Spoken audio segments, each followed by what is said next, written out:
Olá, bom dia, boa tarde, boa noite. Seja bem-vindo a mais uma aula. É um prazer imenso estar aqui com vocês novamente. Hoje a gente vai dar continuidade à nossa aula 2 do módulo de comunicação e prestação de contas. Eu optei por dividir essa aula, essa segunda aula, em duas partes, para a gente poder tratar separadamente de cada um dos temas. Tá? Então, a primeira parte a gente falou sobre os 4 tipos de comunicação, né, dando maior ênfase para a comunicação organizacional. E aí, nessa segunda aula, a gente vai conversar sobre as teorias da comunicação e sobre a transformação da comunicação para a era digital.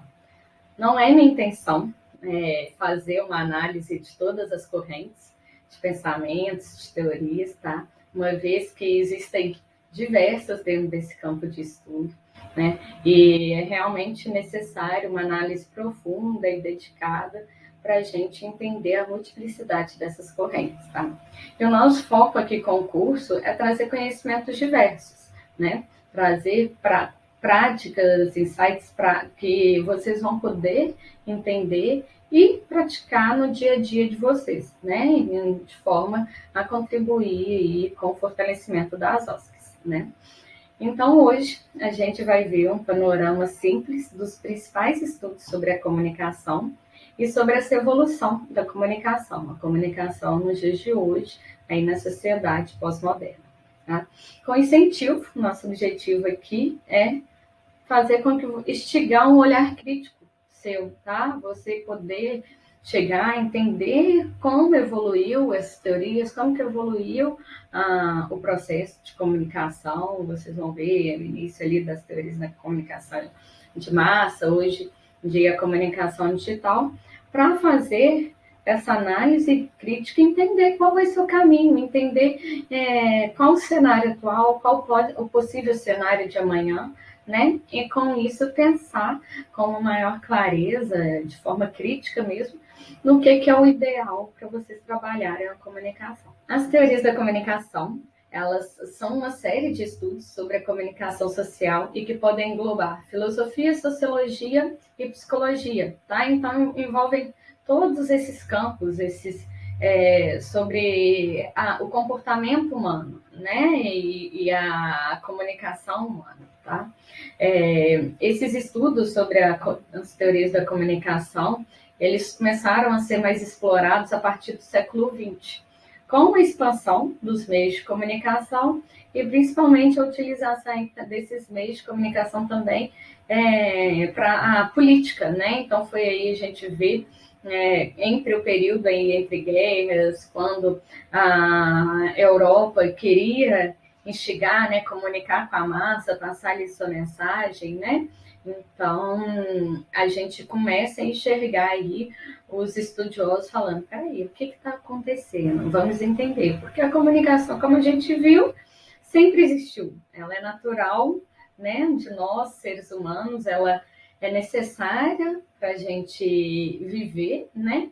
Mas os estudos mesmo, esse olhar crítico sobre o que estava acontecendo, qual que era a função da comunicação, qual que era a função de um meio de comunicação, começaram a ser estudados nessa época. Então, durante aí o período entre guerras, no início do século XX. A primeira teoria que a gente vai falar é a teoria hipodêmica. Tá? Ela está fundamentada no behaviorismo e focada nos estudos sobre as mensagens emitidas pelos meios de comunicação de massa e os efeitos que essas mensagens causam no indivíduo. O que é o behaviorismo? É o conjunto de abordagens que busca examinar do modo mais objetivo o comportamento humano e dos animais, com ênfase nos fatos objetivos. Tá? O que é isso? Estímulo e reação. Estímulo e reação. Então, o que é? Mensagem, resposta. Mensagem, resposta. Sem fazer qualquer recurso à introspecção, né? A forma de pensar. Então, por isso, o que a teoria hipodêmica traz? Ela tratava todo mundo de forma idêntica, onde referências e contextos sociais não alterariam a forma como a mensagem é recebida, tá? Por alguém, pelo receptor. E ela acreditava, né, nessa questão do estímulo-resposta, do behaviorismo. Então, por exemplo, uma mensagem da mídia enviada, ela entra na mente da pessoa sem encontrar qualquer tipo de resistência, sem a pessoa pensar naquilo dali, e a pessoa assimila a mensagem e deixa de ser manipulada de forma completamente passiva, né? A gente seria quase um robozinho, onde liga um botão, eu faço isso, liga outro, eu faço isso. Então, a mensagem é enviada, eu recebo dessa forma, a mensagem é enviada, eu recebo dessa forma, e não, sem qualquer análise crítica sobre ela. Então, aí, após a teoria hipodérmica, veio o modelo de Laszlo, que apesar de seguir os princípios dessa primeira teoria, da teoria hipodérmica, ele apontava algumas de sua falha. Tá? Para Laszlo, era importante, para compreender o alcance e efeito da mensagem transmitida pela mídia, era fundamental responder as perguntas: quem, diz o que, através de que canal, a quem, com que efeito. Tá? E os desdobramentos das indagações, né, que correspondem ao quem está ligado ao quê? Aos emissores da mensagem. O diz corresponde ao conteúdo da mensagem. O canal, a análise dos meios. E, por último, o efeito, a análise da audiência, né, do receptor e dos reflexos da sociedade. Tá? Então, para ele, era impossível falar sobre comunicação sem trazer, sem responder essas perguntas, sem definir quem, emissor, diz o que, conteúdo, através de que canal, meio utilizado, a quem, receptor. Com que efeito? Reflexos na sociedade. O que gerou aquilo dali, que seria o nosso aí, o feedback, né? O objetivo daquilo dali. Né? E algumas das características do modelo de Laszlo foram: a comunicação é intencional, consciente e voluntária. A comunicação é individual, ou seja, os papéis do emissor e receptor surgem isolados, né? Não é o mesmo, né? E não há reciprocidade. Né? Após a teoria de Laszlo, a gente tem a teoria da persuasão. Diferentemente da teoria hipodérmica, né, e da teoria de Laszlo, ela é baseada nos aspectos psicológicos e define que a mensagem enviada pela mídia não é assimilada imediatamente pela pessoa e é submetida a vários filtros psicológicos e individuais, né? Então, já aí mais conectado com o que hoje a gente enxerga, né? E existem vários filtros, a gente tem noção desses vários elementos que existem, que compõem uma mensagem, né? Depende, a forma como a mensagem é recebida pelo receptor, depende muito de quem é esse receptor, dos conhecimentos que esse receptor tem, né? Então, portanto, aí essa teoria da persuasão, ela não seria de dominação ou manipulação, como a hipodérmica, e sim de persuasão, pois a pessoa tende a se interessar por alguns assuntos aos quais estiver mais expostos e que sejam relacionados ao seu contexto sociocultural e político. Também, em relação à mensagem, a pessoa consumirá de acordo com o grau de prestígio e de confiança que possui naquele que o transmite. Novamente, mais conectado também com o que a gente enxerga hoje, né? Eu tendo a buscar o que de conteúdo a consumir com situações, com coisas que estejam relacionadas a coisas que eu interesso, né? Então, tem aí. E eu vou também receber aquilo dali de acordo com a confiança que eu tenho naquele canal, né? Então, se eu não confio naquele canal, ou até naquela pessoa que está falando, não adianta, né? Eu posso nem escutar o que está ali sendo transmitido por ele, né? Então, o que a teoria de persuasão vem dizer?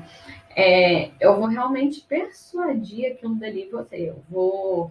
Eu vou compreender a ação que eu quero que você tenha ao receber essa mensagem, e a partir disso eu vou usar alguns argumentos de forma que você a receba e eu faço essa persuasão, né? Eu vou fazer com que você cumpra aquilo dali, o meu objetivo, mas não de forma simplesmente automatizada, igual na teoria hipodérmica. O emissor acaba tendo que ser de uma forma um pouco mais inteligente, né? Dar um trabalho maior na hora de pensar naquela mensagem, né?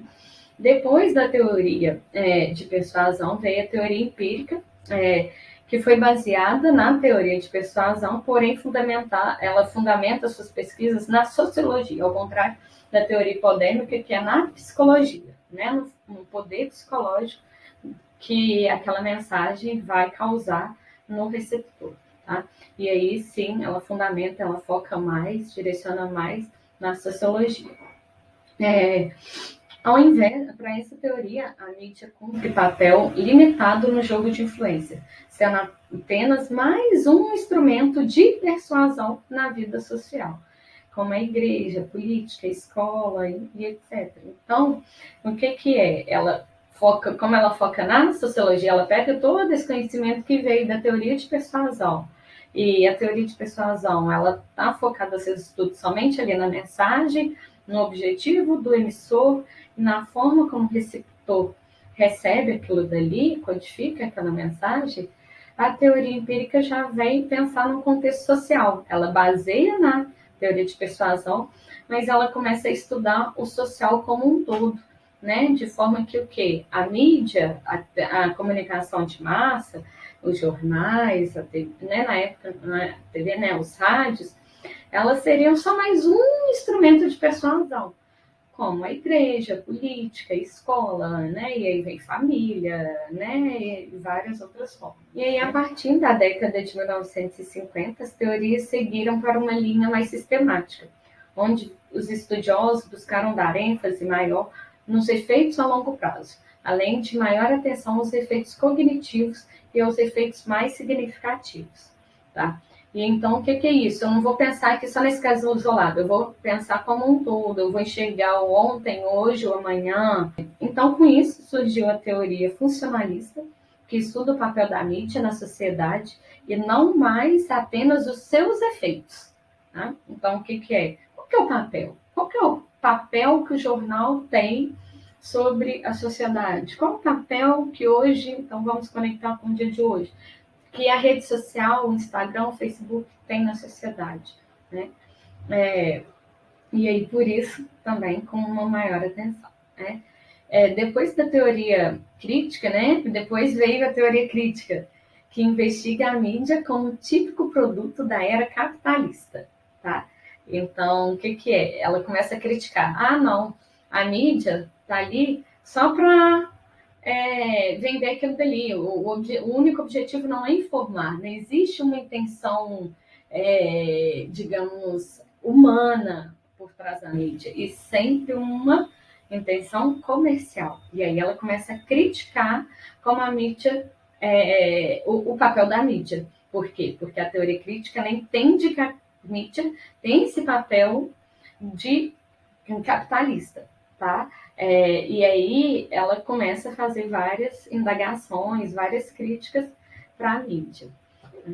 E aí, em seguida, né, a teoria culturológica, que ao invés de pesquisar os efeitos ou as funções da mídia, procura definir a cultura das sociedades contemporâneas, defendendo que a cultura de massa não é autônoma, como falávamos nas teorias anteriores, em sim parte integrante da cultura religiosa, humana, etc. Então não existe uma separação.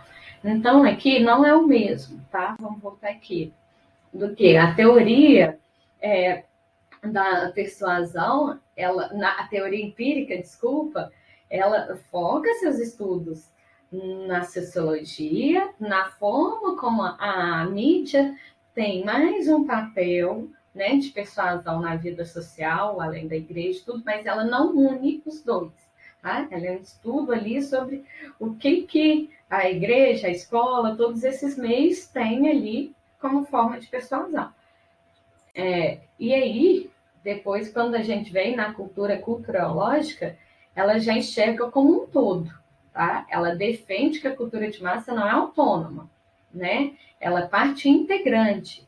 Então, ela vai estar ali junto, unido com a religião, com a política, vai estar realmente ali, ela não trabalha de forma isolada, tá? A igreja aqui, tá? O jornal aqui, tá? A política aqui, tá? O rádio aqui. Não, é tudo unido.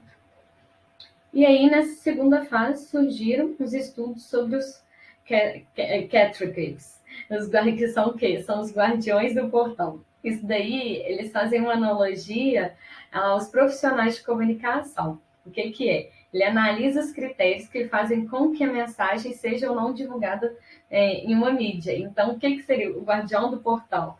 São os profissionais ali que não deixam a notícia sair, escolhem, né, para ver que notícia que vai ser enviada e que notícia que não vai ser enviada, que não vai ser transmitida, né? E aí ela começa a fazer isso. Peraí, o que que faz, né? O que que faz com que esse guardião do portal escolha com que uma mídia seja divulgada e com que uma mídia não seja divulgada, né?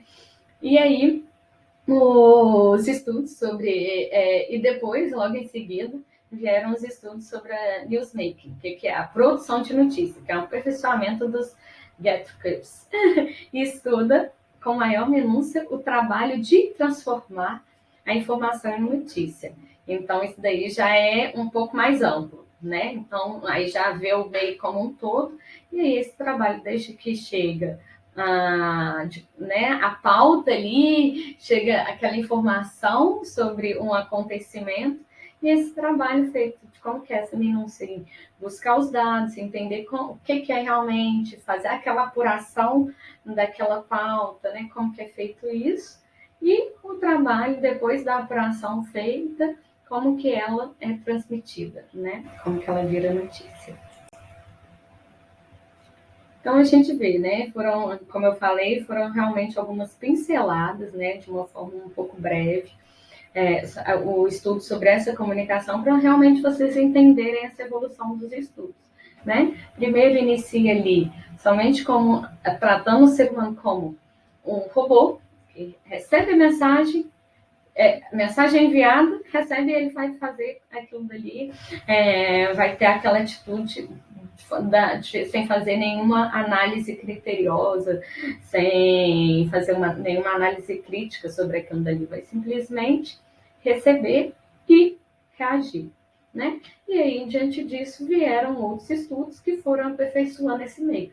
Alguns trataram mais sobre o efeito da mídia no ser humano, o efeito da mídia na sociedade, né? A mídia como um meio unido com a sociedade, e aí até a gente chegar aí nos dias de hoje, né? Na revolução aí dos meios de comunicação, transformação da sociedade moderna para a pós-moderna.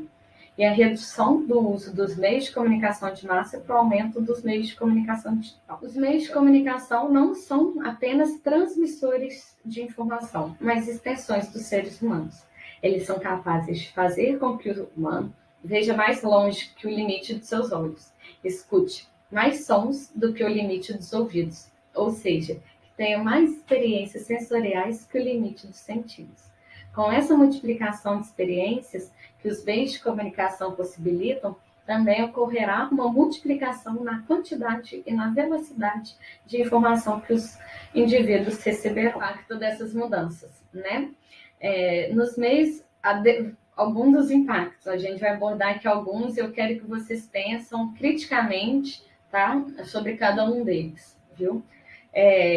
O que fez com que a descentralização do poder da notícia na mão de apenas algumas pessoas, né? Alguns grandes grupos que eram os donos, gestores desses grandes meios de comunicação de massa, né? Eles perderam um pouco de espaço e hoje está muito mais fácil. Hoje é muito mais fácil eu produzir uma notícia. Então, aconteceu o quê? A democratização, né? Então, nos meios de comunicação de massa, a emissão de notícias é limitada a grandes grupos. Porém, com os meios digitais, é possível disponibilizar informações com um custo mais baixo. Em poucos segundos, uma pessoa consegue captar um conteúdo com seu celular e transmitir para o mundo. Eu posso fazer aqui nossa, vi alguma coisa, quero falar, e todo mundo ali no YouTube, nas redes sociais, pessoas do outro lado do mundo vão receber aquela mensagem que eu estou enviando, né? Então, ficou muito mais democrático a produção de notícia. Tá? Conteúdo. A disputa pela atenção do receptor nas mídias digitais, em meio a tantas informações disponíveis, tem feito com que os conteúdos sejam mais visuais e com textos mais curtos. Dessa forma, o receptor é atraído pela imagem, lê rapidamente o conteúdo e pode passar para uma próxima informação. Então, hoje, o que a gente vê? nas redes sociais? As legendas mais curtas, né? Um pouco ali, muito visual, muita imagem. Por quê? Porque com a imagem eu já entendo, eu já capto ali, eu já vejo rapidamente o que é, e eu já posso passar para a próxima. São tantas informações ali me bombardeando, né? Tem tanta coisa para eu ver, tem tanta coisa para eu fazer, que eu quero receber aquela mensagem de uma forma muito rápida, não é? E aí, mais impacto dessas mudanças, tá? Participação ativa. O indivíduo não quer somente receber as informações, quer produzir, participar e interagir. Algo positivo no olhar da democratização, que a gente falou ali. Porém, as pessoas estão perdendo a vontade de escutar, vontade de escutar e a sua habilidade em serem bons receptores. Eu dei um breve spoiler na primeira aula lá sobre essa questão. Vocês lembram essa questão que a gente, o comportamento do ser humano, né? A gente, com esse poder que a gente tem na mão de falar, a gente está menos ouvinte, né? E o receptor bom, eficiente precisa receber, refletir antes de responder. Se ele responde a partir de uma reação emocional, ele é mais consumidor reativo do que um sujeito reflexivo. Parece que a gente volta ali na primeira teoria de comunicação, lembra? Né? De que quase que assim, beleza, eu vejo aquele ali, mas claro, né? Não é igual àquela teoria, porque naquela teoria eu vou cumprir exatamente o objetivo do emissor. Aqui não. Aqui, se mas eu não penso. Eu simplesmente eu vejo algo ali. Conecta com a forma de eu pensar, com os meus ideais, minha resposta é rápida. Eu já vou refletir, eu já vou reagir, né, de uma forma positiva, porque aquela mensagem está conforme ali o que eu penso. Agora, se aquela mensagem não está de acordo com o que eu penso, nem paro para pensar também com profundidade sobre aquilo, refletir, peraí, não está conforme eu penso, mas será que essa forma como eu penso é a mais certa? Será que isso daqui realmente não faz sentido? Eu não passo, eu já faço assim uma reação negativa, né? Então, essa liberdade de falar, de agir, traz esse ponto negativo, né? De menos reflexão, menos profundidade no conteúdo e mais uma reação mais agressiva, né? Superficialidade. E aí vem isso. A qualidade tem perdido espaço para a quantidade. A necessidade de produzir esse alto volume e do imediatismo em informar tem tornado as informações menos profundas. Isso pode tornar a comunicação menos eficiente e abrir menos espaço para debates ciclos. É quase que a gente voltasse desse um passo atrás, né? Então, assim, vamos conversar com os jovens sobre política a fundo. Vou falar política, algo que, né, política é religião, futebol que a gente não discute, mas política é exatamente por isso, porque existe um campo muito profundo. Hoje, se eu for conversar com um jovem, ele vai tender muito mais a brigar comigo se ele for de uma opinião contrária, né? Talvez o que antigamente teria ali uma discussão rica sobre aquilo dali, se fosse alguém com uma opinião contrária, ia aprofundar, ia debater, ia falar de acordo com realmente conhecimento profundo, né? Hoje, às vezes, você vai fazer alguma pergunta, a pessoa nem vai saber, um pouco mais profundo, a pessoa nem vai saber responder, mesmo sendo de acordo com o que ela pensa. Mas por quê? Porque está sendo cada vez menos eficiente, menos espaço para debates ricos e mais ataques, comunicação mais agressivas, né? Mais bate-rebate, né? Eu conheço muito, eu sei de muito, mas todo esse muito é muito superficial, né? Então, a qualidade está perdendo espaço para a quantidade. Então, o que a gente, diante de tudo aqui que a gente colocou, tá? É como eu falei no início daqui, realmente são alguns tópicos que a gente trouxe para fazer com que você reflita, né? sobre qual que é o seu papel, né? Você é você é um gestor de OSC, você trabalha numa OSC. Qual o seu papel também ao comunicar? O que você tem que fazer? E também ao receber uma comunicação, né? O seu papel não é desprezar, falar não para a evolução que aconteceu, para a comunicação digital. Comunicação digital, se ela bem ela é excelente, ela é ótima, ela democratizou, ela tornou a notícia mais barata. Eu posso falar de uma forma, eu posso falar com uma amplitude muito maior, né? Eu tenho acesso à informação que eu quiser, né? Então, mas se eu não quiser, eu também não preciso ter, né? Está muito poder em nossa mão.